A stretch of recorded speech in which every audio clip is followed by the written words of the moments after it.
তো বন্ধুরা এখন আছি কিন্তু আমি সিকিমের রাজধানী গ্যাংটকে। আর গ্যাংটকে এবারে উঠেছি কিন্তু এই হিমালয়ান হোমস্টেতে। আর তার আগে তোমাদের একটু এই মেন ভিডিওটা করার কারণ হচ্ছে এত সুন্দর পরিবেশটা। আর তোমাদের যদি বলি যে অনেকেই প্রশ্ন থাকে যে এমজি মার্গ থেকে কত দূর। এই রাস্তাটা দেখছো, এই রাস্তা থেকে কিছুটা দূরে গেলে কিন্তু এমজি মার্গ। আর যদি মনে করো এসএনডি বাস স্ট্যান্ড থেকে বাসে করে আসবে, সেটা কিন্তু খুবই কাছে।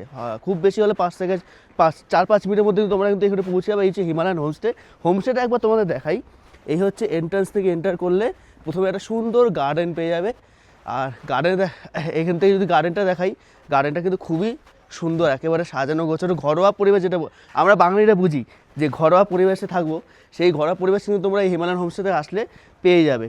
আর এই হচ্ছে মোটামুটি গার্ডেনটা এত সুন্দর লাগছে চারিদিকে। তার থেকে বড় কথা হচ্ছে গার্ডেনটা করার সাথে তোমরা এখানে এত সুন্দর একটা ভ্যালির ভিউ পেয়ে যাবে, যেটা ভ্যালির ভিউ আর হিমালয়ান হোমস্টে। আর তার মধ্যে কিন্তু এই সুন্দর গাছটা তোমাদের একবার দেখাতে বলবো। এত সুন্দর ফুল হয়ে রয়েছে গাছটাতে, অসাধারণ লাগছে কিন্তু ফুলগুলো দেখো। যাই হোক, চলো এবারে তোমাদের হিমালয়ান হোমস্টে ভেতরে নিয়ে যাই। আসো, এদিকে হচ্ছে রিসেপশন এরিয়া। এখান থেকে আসলে কিন্তু তোমরা এন্ট্রান্স থেকে এন্টার করলে এই হচ্ছে সামনে এই রিসেপশন এরিয়া। এই হচ্ছে রিসেপশন এরিয়া কিন্তু এন্ট্রান্স করলে তোমরা তোমাদের লাগেজগুলো এখানে রাখতে পারবে, একটু বসার জন্য জায়গা পাবে। আর এই হচ্ছে দাদা দাদা হিমালয়ান হোমস্টেতে রুম চার্জ কেমন থেকে স্টার্ট হচ্ছে, থাকা খাওয়া বা কিসের থেকে? থাকা খাওয়া আমাদের হচ্ছে 4 টাইমস ফুড দিয়ে হচ্ছে 800 টাকা পার হেড। একটা রুমে 3 জন, আপনারা 2 জন অকুপাইড রয়েছে। হ্যাঁ। একদম।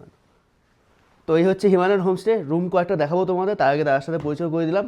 এখানে আসলে তোমাদের ডকুমেন্ট যদি বলি কী লাগবে, সেখানে কিন্তু ডকুমেন্ট তোমাদের ভোটার কার্ড লাগবে। আধার কার্ড কিন্তু এখানে খুব একটা চলে না, তার জন্য বলবো তোমাদের ভোটার কার্ড বা পাসপোর্ট এইসব কিন্তু, এই ডকুমেন্টগুলো অবশ্যই রেখে চলে। এবার রুম দেখাই।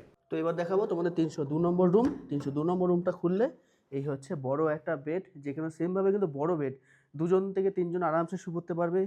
এখানে রয়েছে কাবার্ড, এখানে রয়েছে টিভি, এখানে রয়েছে বসার জন্য সোফা, এখানে রয়েছি আমি। আর এখানেও কিন্তু জানলা রয়েছে, যেখান থেকে মাউন্টেন ভিউ দেখতে পাওয়া যায়। এই হোমস্টের প্রত্যেকটা রুমই মোটামুটি মাউন্টেন ভিউ দেখতে পাওয়া যায় কিন্তু।